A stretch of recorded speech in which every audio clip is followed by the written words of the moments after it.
calmly. "Now, would you mind telling our audience your experience with a sergeant?" Ampy folded her hands in her lap, looking directly into the camera lens. "Well, when I met Sergeant Carter," she paused, looking out at the live studio audience. "The audience," she clarified gracefully, shifting her gaze back to the host. "Well, when I met Sergeant Carter, he just impressed me as a terribly ill-tempered man. He was shouting and yelling at my friend and ordering him to do things that were completely unnecessary." Johnny Clark nodded sympathetically, acting like a tyrant, in other words. "Yes," Ampy confirmed without hesitation. "When I went back today, the same thing happened again. There he was, shouting and yelling and screaming in a way that I thought was entirely uncalled for. So I got the impression of a totally unreasonable and impossible man." In the recreation room, Carter swallowed a heavy lump in his throat. It was worse than he thought. She was assassinating his character on live television. His career was effectively over. "I see." Johnny Clark nodded solemnly. However, Ampy said, her voice suddenly softening, a warm, affectionate smile spreading across her face. "Later I did have a talk with Gomer, and he pointed out some things to me that I had not realized before."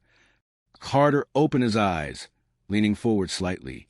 The recreation room went deathly silent. "You see, I was judging things from a civilian point of view," Ampy explained, her tone filled with newfound respect. "And then Gomer pointed out that no matter how Sergeant Carter screams or yells, it is only to make him a better Marine." Johnny Clark looked genuinely surprised. "You mean Gomer does not mind the screaming and yelling?" No, heavens no." Ampy laughed lightly, shaking her head. "He is used to it. He says whenever Sergeant Carter makes him move sand piles or do push-ups, it is only to help him to remember not to do the same wrong thing twice. Gomer told me that a mistake in training can be fixed, but a mistake in battle costs lives. He said Sergeant Carter yells because he cares." Johnny Clark leaned back in his chair, a look of profound respect crossing his face. "Well, your Gomer certainly seems to have changed your mind for you. Well, apparently Sergeant Carter has to do what he is doing." Ampy smiled warmly into the camera, a look of pure maternal approval shining in her eyes. "Otherwise, he would end up with a platoon full of knuckleheads." The studio audience erupted into genuine, heartwarming applause. In the recreation room at Camp Henderson, absolute silence reigned for 3 full seconds.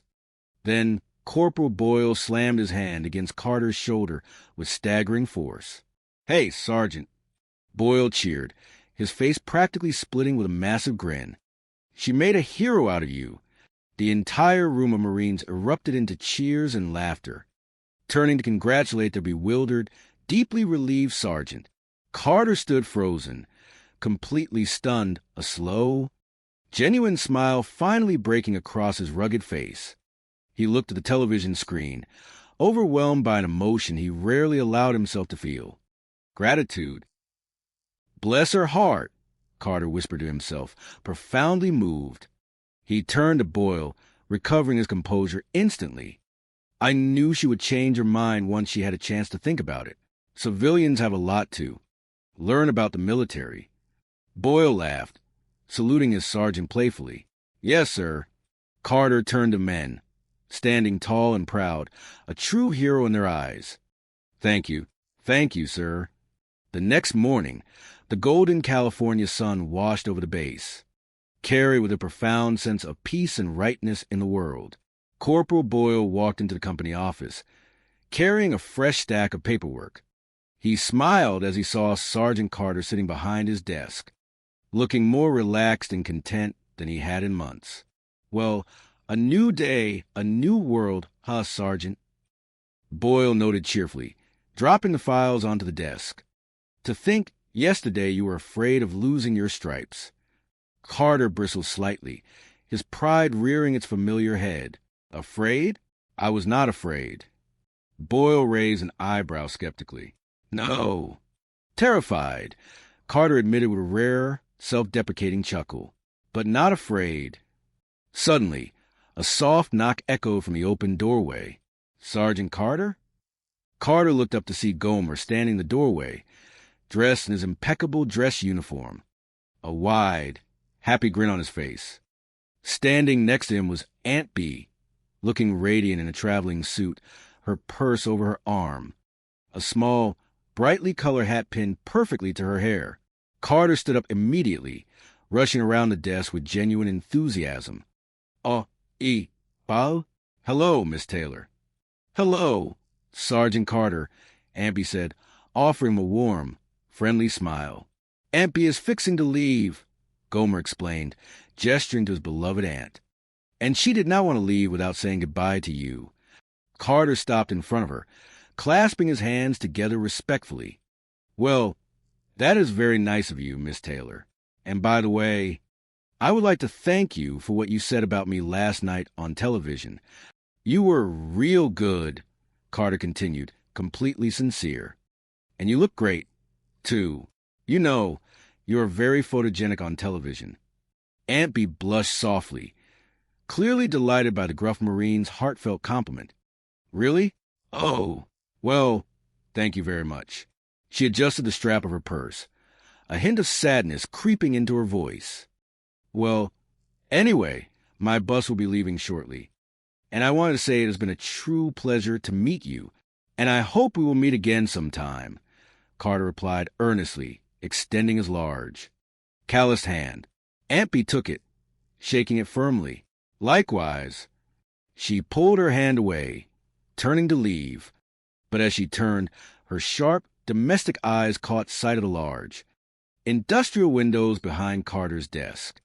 The glass was coated in a thin, undeniable layer of California dust and military grime. Aunt Bee paused. She looked at the windows. She looked at Carter. She looked at the windows again. Oh, she hummed thoughtfully.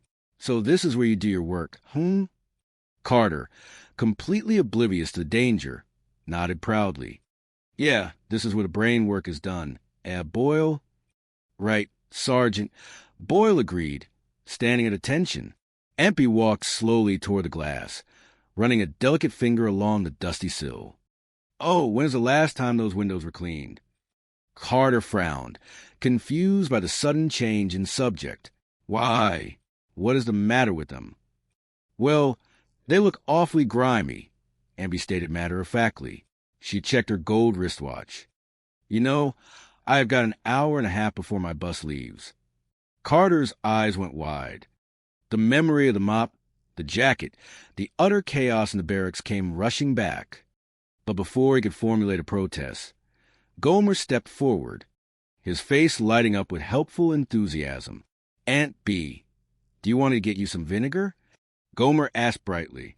Aunt Bee smiled, already rolling up the sleeves of her elegant traveling suit. Why do you not go with me? Carter felt the blood drain from his face. Vinegar? Why would anybody want? Boy! Gomer beamed, clapping Carter on the shoulder. If you want to see windows shine, you just let Aunt Bee show you what she can do with vinegar. Carter threw his hands in the air in absolute desperation, his booming voice returning in a panic. Now, wait a minute. According to regulations, no civilian is supposed to. Aunt Bee ignored him completely, pulling a dust rag from the depths of her seemingly bottomless purse. She shook her head, tootaying softly.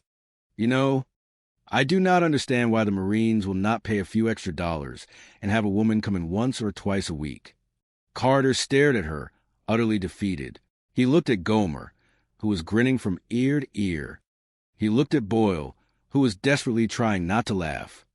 The fierce, terrifying Sergeant Carter finally realized that there were some forces in the universe, some powers of nature, that simply could not be ordered, intimidated, or defeated by military protocol.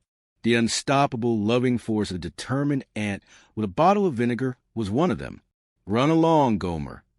Aunt Bee called out cheerfully, spraying a nearby cloth with an imaginary bottle. Come in here and work half a day here, and the next day we will be married. Carter sighed a long, weary, but oddly peaceful sound. He walked back to his desk and sat heavily in his chair, watching the sweet woman from Mayberry begin to scrub the grime from his military windows, bringing a